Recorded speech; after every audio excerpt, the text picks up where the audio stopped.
Welcome to CNN Student News, where Fridays are awesome. My name is Carl Azus. Two stories out of the U.S. state of Florida lead things off. First, a setback for SpaceX. It's a private space exploration company that has a contract from NASA. And one of its Falcon 9 rockets blew up during a test firing in Cape Canaveral yesterday. It was an unmanned vehicle. No one was hurt. But the rocket and its payload were destroyed, and that included a communications satellite intended to help bring internet service to the Middle East and parts of Africa and Europe. SpaceX says an anomaly on the launch pad caused the explosion. The company's had a handful of failures and a string of successes over the years, and NASA says it's still confident in its commercial partners, which include SpaceX. Next, all eyes on Hermine. That's a storm that was spinning in the Gulf of Mexico last night and headed toward northwest Florida. Hours before it was expected to make landfall, forecasters said Hermine had strengthened to a Category 1 hurricane. Hermine had dangerous, potentially damaging winds and threatened to push ashore a storm surge, a wall of water of between 1 and 8 feet. Florida's governor called Hermine life-threatening and put thousands of National Guardsmen on alert to help with rescue and recovery. Leaders from around the world are making travel plans. Where? To Hangzhou, China, the country that's currently president of the G20. What? The G20 stands for Group of 20. It's gearing up for its annual meeting. Why? To discuss global economic issues and how to cooperate to address them. When? This year's event will be held Sunday and Monday. Who? Heads of state from Argentina to Australia, from Europe to the U.S., from South Korea to South Africa. They represent almost 90% of the global economy and 2/3 of its population. The G20 isn't a group of 20 at all. It's actually 19 countries, plus the European Union, and often an assortment of guest countries invited along. The idea began in the late 90s when the Asian financial crisis rocked global markets. The first G20 was held in Berlin in 1999 and consisted of finance ministers and central bank heads. Then, almost a decade later, the world faced a far greater challenge when the subprime crisis triggered a near-total financial collapse. Fear was palpable. The G20 was turbocharged. Heads of government from member nations were called to action and met at crisis meetings in Washington, London, and Pittsburgh. For a brief flicker of a moment, the world was experiencing such incredible instability, the worst recession that we've seen since the Great Depression, that everyone wanted to at least show the public that there was a level of agreement. During the financial crisis, the G20 leadership pledged about $1 trillion in new stimulus. That goal was roughly met, but other proposals went nowhere. You have to be honest and say that it's a pretty poor grade over the last several years in terms of delivering on these commitments that they've made. It is that countries meeting together get that practice of working on problems. And so should we have a major crisis again, that infrastructure will be in place and ready to be utilized. On Tuesday, November 8th, U.S. voters will choose a new president. And we're bringing you a series of reports related to the upcoming election. The United States is often called a democracy, but it's not a direct or pure democracy. How does the Electoral College factor into the vote? Electoral College. It's simpler than regular college. It's actually the name of a group of people who choose the U.S. president. Why them and not just citizens through a popular vote?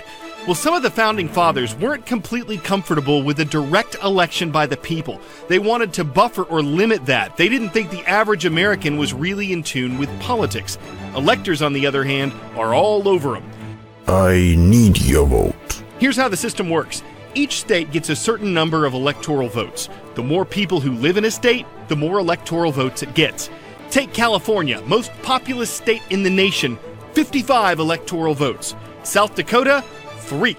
Not many, but it doesn't have nearly as many residents as the Golden State. Now, every state but Maine and Nebraska has a winner-take-all election system. That means whoever wins the state's popular vote wins all of its electoral votes. What kinds of numbers are we talking? Well, there are 538 electors in the Electoral College, so you need just over half of them, 270, to win the election. But you can't just win the top 5 states with the most electoral votes. In a close contest between two candidates, every electoral vote counts. And here's where it gets tricky. The Electoral College is supposed to reflect what most Americans want. But it is possible for a candidate to win the popular vote and lose the Electoral College and therefore the election. Former Vice President Al Gore, for example, won the popular vote in 2000 but lost the Electoral College and the election. Same thing happened in 1876 to Samuel J. Tilden and 1888 to Grover Cleveland. Did some folks get mad at the college? Uh-huh. But despite hundreds of proposals to change that or get rid of it, it hasn't happened, in part because it allows smaller states to still have some power in an election, and because it would take changing the U.S. Constitution.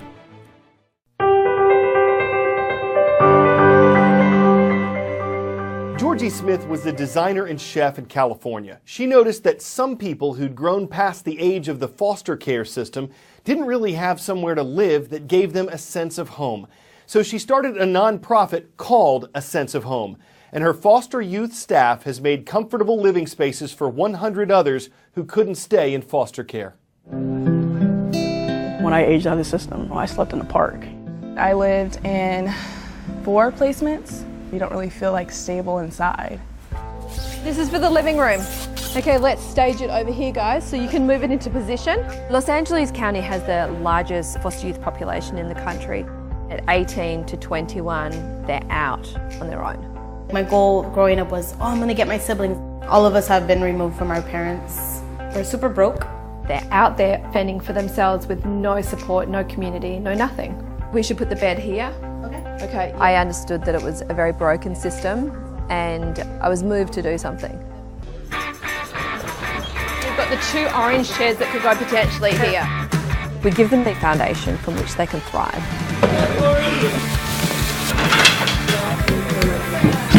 Good job. It's a feeling of family, feeling accepted, of belonging. Oh my God, this is looking so good. Are you ready? I'm so excited. Oh my gosh! This is crazy. There's an incredible transformation that happens on the inside. Oh my goodness. They gain the ability to trust in others. This makes it so real, like we're gonna be okay. We don't need to survive anymore, that we can start living. Thank you, Georgie, like honestly, thank you so much. Like this means the world to me. It's not just the home that's so important to the kids, it's that feeling of that community. It's family for them.